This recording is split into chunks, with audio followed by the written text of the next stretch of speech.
You're still watching KBC Channel 1. This is Good Morning Kenya. Welcome back.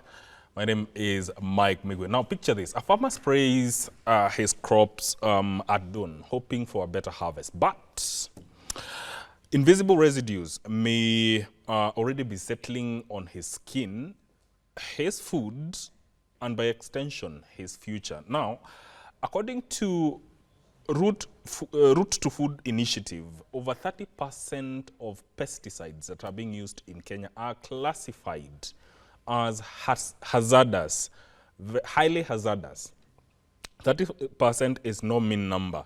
And data from the Pest Control and Products Board shows that Kenya imports between 15,000 to 20,000 tons of pesticides annually, with a significant portion of it being substances that are either restricted or banned in some parts of the world, including the European Union. So, given that agriculture is one of the things that sustains and contributes greatly to our GDP, this is no longer just a question about productivity. It's a question that touches on matters to do with public health, human health, and families. And so today I want us to analyze the physical and social tolls of agricultural toxins within the country. And Alice Mwangi is a part-time lecturer, Gender and Development Studies at Kenyatta University, and joins me today to talk about this topic. Karibu sana. Thank you so much. How are you doing this morning? I'm doing fine. Yes. And thank you so much for inviting me. Yes. To this forum. Yes, karibu sana. Thank you. Before you even go into the critical issues, your interest and involvement in matters surrounding agricultural chemicals and farmer safety in Kenya, what contributed to that? Okay, thank you. That's a good question. My interest came as a result of a research I had done in 2011. Yes. And that time I was doing my master's in Kenyatta University, and it was involving the effect of alcoholism on and family cohesion. Yes. In Murang'a County. That time it used to be Gataga district, but which is now Gataga sub-county. And whatever I saw that time, whatever the findings we had, was that the male gender was really affected by alcohol. And the research also came out with very good figures that most of the homes were women-headed, not because they wanted to lead the homes, but because most of the men had died out of alcohol. And those who were there were not responsible. They were either sick or they had even left home. And in one area that I did a research called Kegio, I went to a place called River Chania. Yes. And down there I met very many men that were brewing alcohol. And they could not come from that valley uphill. They could not climb. They could not climb. So today I don't know whether they are living or I don't. I can't tell that. So after that, I started a program. During that time we did a research. When we did that research, NACADA also involved us, around 8 people within Kenya. That is when we had the 8 provinces.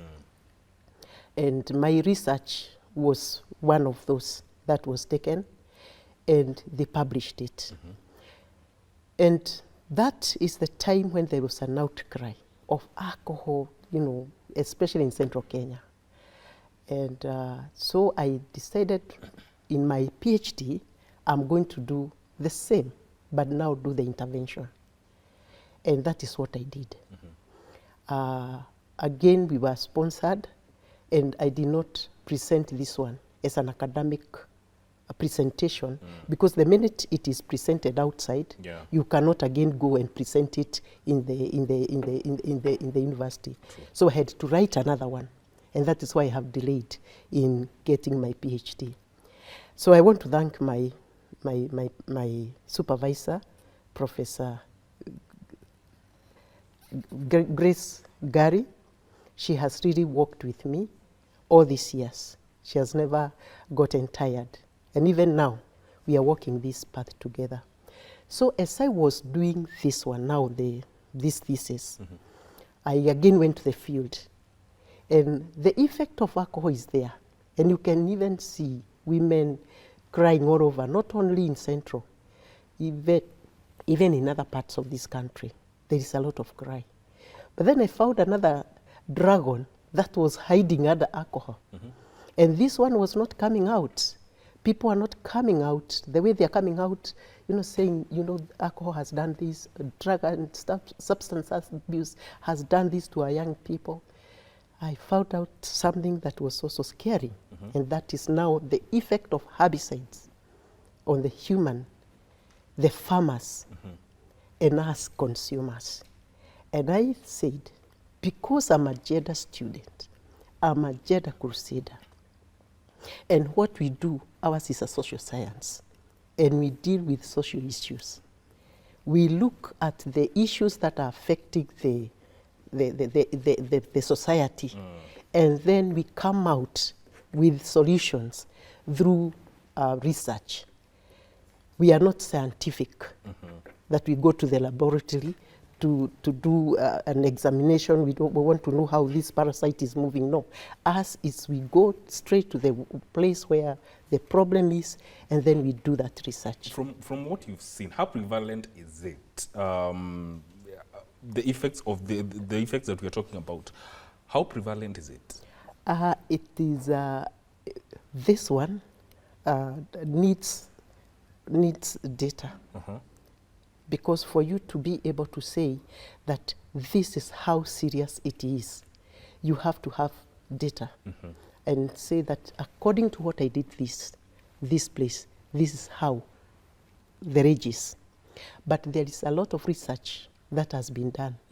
In fact, even as late as this last month, March, there is still some research that has still been done on this, the effect of herbicides. They are calling them toxic herbicides. There is a very good documentary that was done in Meru last year, and it has got very good data on what is happening. So it is showing that many households have been affected, and not only affected, but they have lost loved ones. In some homes, you are told this one died of cancer, this one died of diabetes. And when you look at the root cause, the person had there was a relationship. Exposure. Between the exposure of these chemicals and the disease.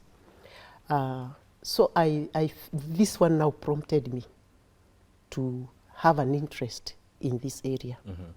And as I said that we deal with, I'm in the Gender and Development Studies department, many people do not understand what we mean by gender.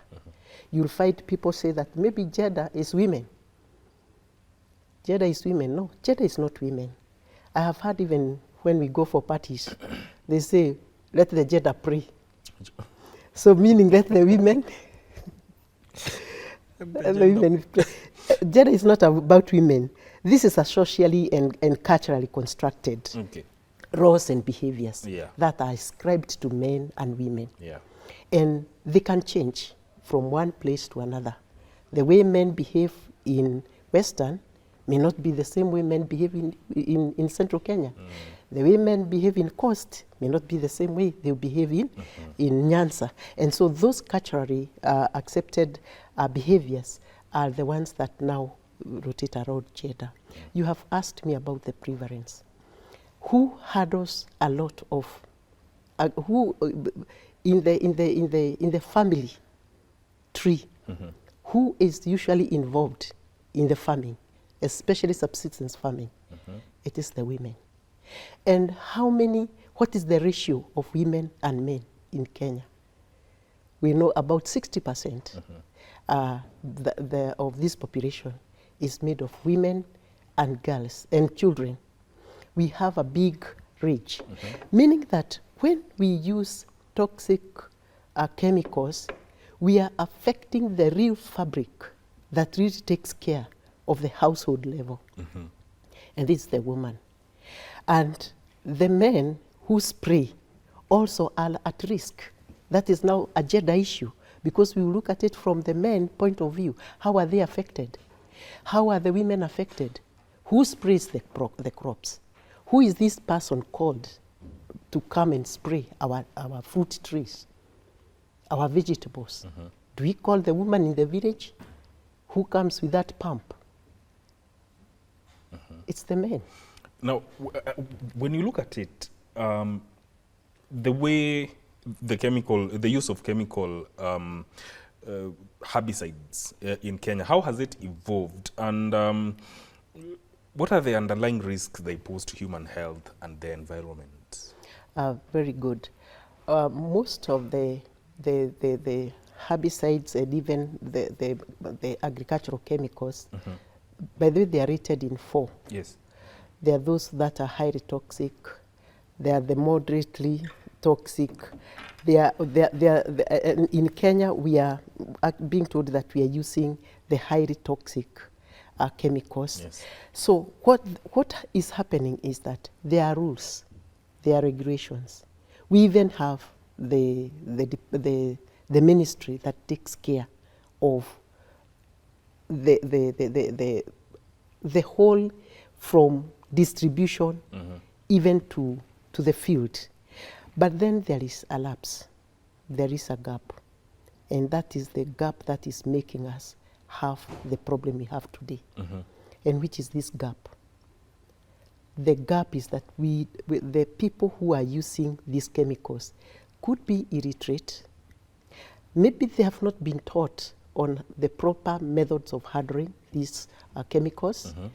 Some of these chemicals have got labels and instructions on use and disposal. Yes. But who is this man is reading these instructions? He could be illiterate also. So have you ever looked at those instruction papers? They are written in different languages. Yes. Very small letters. Fine print. Fine print. And you expect somebody to sit down and read and then follow that one to the letter?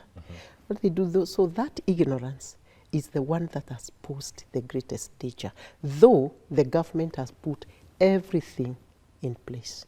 Yeah. And, you know, we often speak of misuse. What are the likely drivers behind this? Because sometimes, to what extent do factors, you have put literacy levels, access to information, and economic pressures, how do they influence how farmers interpret and apply these chemicals? I will still go back there. When you don't train them, when they don't know, even if these rules are there, they will not follow them. They will still do what their head is telling them to do. And what he did last time to somebody else's farm is what he will do in your farm. So even if we put anything in place and there is no training, there is no, you know, we used to have extension agricultural officers. Actually, that is what I was coming to. Yeah, we used to have enough of those people? We don't have. They used to come to homes, they would assess, and in fact, they would even go like those people who come from the coffee zones. Yes. They would come and literally tell you, don't plant vegetables or even beans or maize in coffee plantations. They could even dictate the kind of spacing you Good. would do for your coffee. Nowadays, I don't see it happening. Today, it's like we are in a free world where we do what we want. Because you'll find a lot of sweet potatoes, beans, and the same thing, the same spraying will still take place. Coffee has to be sprayed, isn't it? Yes. Where does that spray go? It goes to those beans. And when they are spraying, they do not even have that protective gear. That is the other thing I'm coming to. That even the most important thing that affects the human is now that lack of proper gear. They need to be taught, and they need to be taught how to put them. But how many of them have them? They don't have them. we usually say the protective equipments usually cover this person. The overalls, we call them the overalls, the gloves, the gumboots, the goggles. Yeah. Yes. Have you seen a man, even my audience, who comes to your shop dressed like that? You go to most rural areas and you see people spraying coffee, like in their normal attire. The only thing they have on is gumboots. Yeah. And some don't have. So who needs to enhance this awareness, this training that we need to do in terms of making them see how to take care of themselves, especially when they are spraying? You know, that one is on paper. It is there. The government have put that one on paper. And even when we go to the poisons and board, the medical and poisons board, you go there, you'll find they have put the safety precautions are there. I know an organization like you said have taken a lot of time even to train farmers on this. But there is a level of ignorance that comes even after training, and you give the information. By the time they leave that place, they go back to the old method. Now, what are we saying? That we need a very concerted effort between all the prayers of agriculture, educationists, any profession that is geared towards training the farmers once and once again. Because the Bible says, teach me not once. Every Sunday we go to service, we are told about our sins. The pastor doesn't tell you, now I have taught you enough. Don't come to church anymore. The next Sunday you still go back and you are taught the same thing you are taught last time. Why don't we do the same to add this ignorance? And you know where we are going back to? 1963. That was one of the things, one of the pillars that we wanted to overcome. Because I'm also wondering, you know, handling and disposal is one of the blind spots that is one of the things that it's a challenge. It is a Why challenge. do we still see unsafe usage and disposal of these chemicals, like improper disposal of containers or reusage of the same containers? Actually, the answer is ignorance.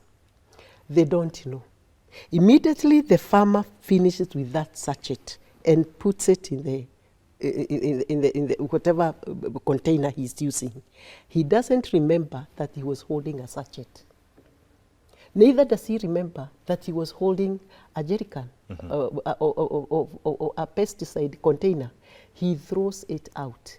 Why does he do that? This is the culture of Kenyans. Have you been traveling on road and you see somebody open the window and throw? Yeah. So where are we getting this one from? Our minds have been set. It's like we have been brainwashed to see that after I'm through with this, I just need to throw it away. Throw it away. Where it lands, it's none of my business. So that one now contaminates the soil. It could even land in the same water. The same water we are using. Yes. The school-going children will find these beautiful tins, and they can even use them to carry their food to school, or even to use them as storage containers at home.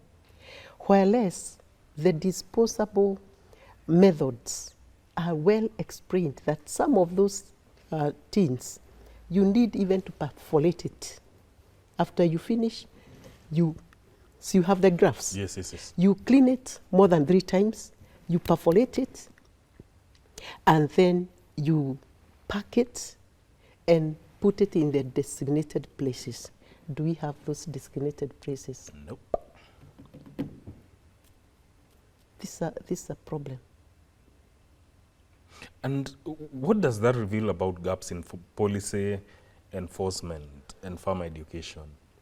It reveals that we have policies very well. We have law enforcement very well. But now the action, that's what we are missing. We are missing the action.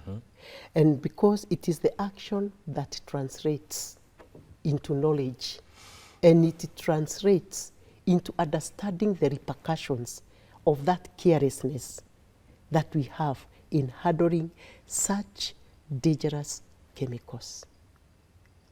Until that one comes to the farmer and he's taught once and once again, we are heading to a catastrophe in this line. Because 30% is no small number. 30% of pesticides that are in use in Kenya are classified as highly hazardous. Highly.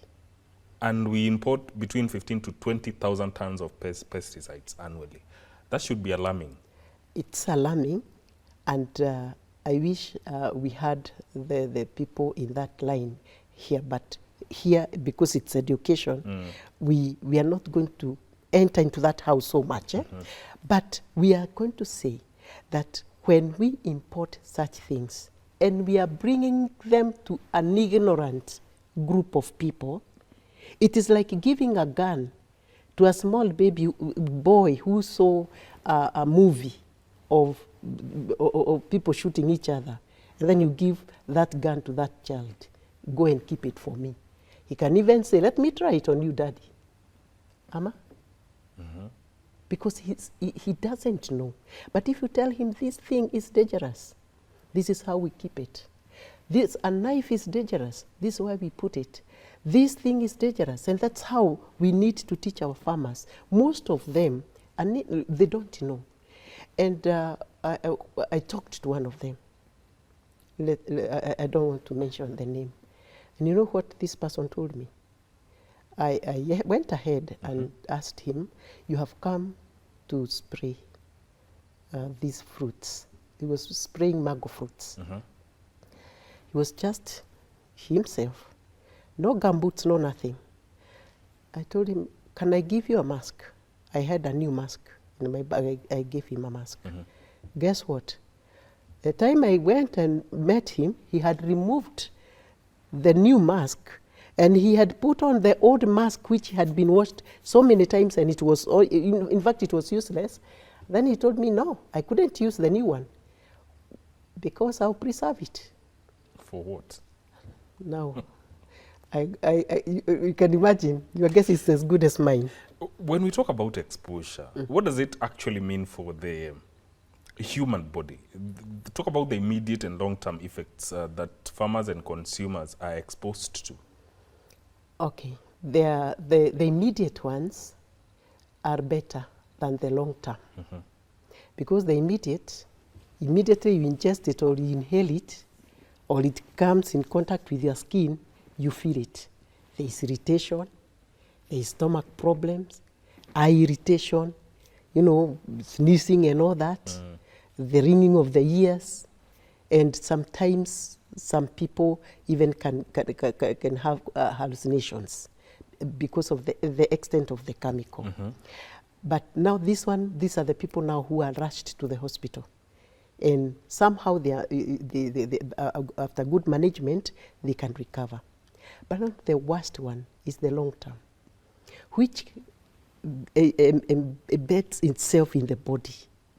And some of the damages that they do are irreversible because the kidneys and the liver, see, they are the ones that clean whatever we put in our bodies.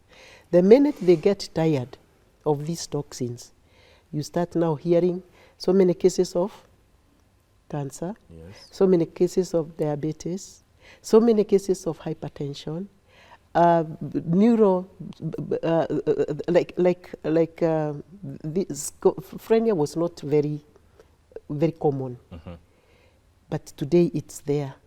You find people getting all those diseases, and by the time now people get them, it is in the last stage. What is happening today? I don't know whether you have noticed in our WhatsApp groups at home that there are always contributions, either funeral contributions, medical, and the cases that we have are alarming. Let me tell you what happened one time. in my village, I was called and I was told, we are starting a community project. In fact, that is one of the drive that made me to want to know about this thing. We want to start a community project. Yes. For what? We want to take care of the sick within the community. And when there are barriers, we do it communally. We help each other because they are becoming so many. So I don't know whether my listener there is going through the same problem where we are hearing of barriers more than we used to hear many times, many years ago. Could this be the long-term effect of these chemicals misuse? Could it be? Imagine a village, people coming together. You said 50 bob for registration. And then every month you said 100 bob. I know those who come from my place, they know it's true. That's what we are doing. That's how far these long-term effects, we are now experiencing them this time. I don't know whether you have heard people say, oh, there are so many contributions today than it used to be some years back. This is what happens because people, when they are not taught, you see now all these things seep into our rivers. They're the same, it's the same water we are using, the same water our animals are using. It's a cycle. It's a cycle. And when you look at it, now from a gender and development lens, women make 60% of the agricultural labor force we have in the country. Yeah. Yet they often have a challenge when it comes to access to training and safety information. Yeah. They are more likely to handle post-harvest processes, which of course have chemical residues, and carry the burden of caring for the sick. Those people who are affected by these chemicals, the long-term now effects. Yeah.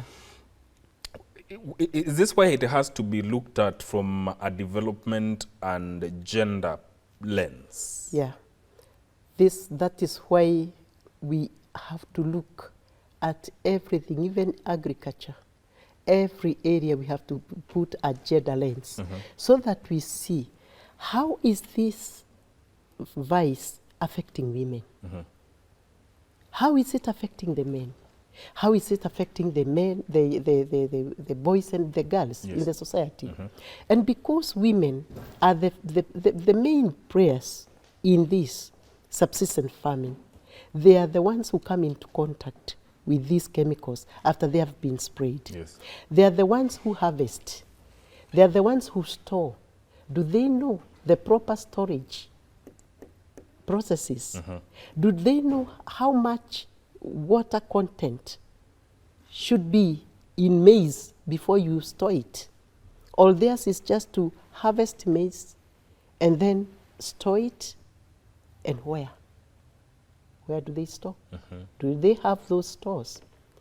And you don't need any expensive thing. It's just training. And women are the best people that you can use for this. Because when women are called upon, they are very easy to form these small women groups. And it is easy to disseminate this information to them. And when you tell them, they take it back home. And when this man comes without gumboots, without the goals and without this equipment, the PPEs, she is able to tell him, no, you won't spray because you are taking this one back to your children and your wife at home. There is a man who confessed in Meru that he used to spray, go back home, and unfortunately he would even sleep in the same clothes. What? Yes. How? Yes. That was an interview, and he said it. I would sleep in the same clothes. So who was next to him? His wife, isn't it? So she would smell that herbicide through the night. Yeah. That is very dangerous. So today he was showing so many graves in their home. So going forward, what do we do? How do we enhance this education in terms of letting the farmers at the village level know how to handle chemicals, what to use and what not to use? there has to be a concerted effort. It's now no longer talking about the rules, the regulations, the policies. No, that is not making sense to the farmer at the ground level. It is going to where they are. In olden days, there used to be things we called cattle dip. I know you never met them. They used to be called cattle dip. I saw them. You saw them? Yes. But you never experienced. We would miss school to go and see animals jump into the cattle dip. And they used to come right in the village. And all the cattle within that village would be taken to that cattle dip. And it was a very good thing to see those cows and swim in that water. Yeah. Today, if what was happening to those farmers, why did they used to know that on Tuesday I have to take my cow? Yeah. It's because there used to be those extension agricultural officers. They would even notice some of the sick cows during that time of cattle dip, and they would say, these ones are not going to be, they're not going to swim in that water because they're going to infect the other cows. That issue is not there anymore. Yeah. Who sprays the cows today? The farmers themselves. So you see, we are going back to the PPEs. Do they have them? No, they don't. They don't. So after they spray, who milks that cow? It's the farmer. The same. And who drinks the milk? Maybe the tea we have taken in the morning came from that. Yeah. Then what is also happening? Why do we need to train them? The same farmer goes to sell the milk. Thank God now we have cooling centers within some of the villages. Yes. But there is one danger. Those who sell milk, I asked one of them, and I pretended I wanted to buy. He told me, you know, this milk of mine, it can last even for 24 hours without going bad. I just need to put a drop of what? How serious? Yeah. That's a lot. That's a lot. I think there's a lot that So needs that one, what is it telling you? the use and misuse of chemicals. Misuse of chemicals. So what we need to do? Awareness right from the ground, village level. Thank you so much, because I think there's a lot to talk about on this, and Yeah. I think we shall make time to talk about it on another time. But we thank you for making time and come and share your knowledge on this matter. Asante sana. Thank you so That much. is Alice Mwangi, who is a part-time lecturer, Gender and Development Studies at Kenyatta University. Just trying to let us know on the physical and social tolls of agricultural toxins that is within the country, and I hope you have learned a thing or three. This is where this conversation ends. Do not go too far. I'll be back with yet another conversation, and this time is on matters health. We are trying to understand childhood cancer and early signs that parents must know. That is a conversation that is coming up next. Stay with us.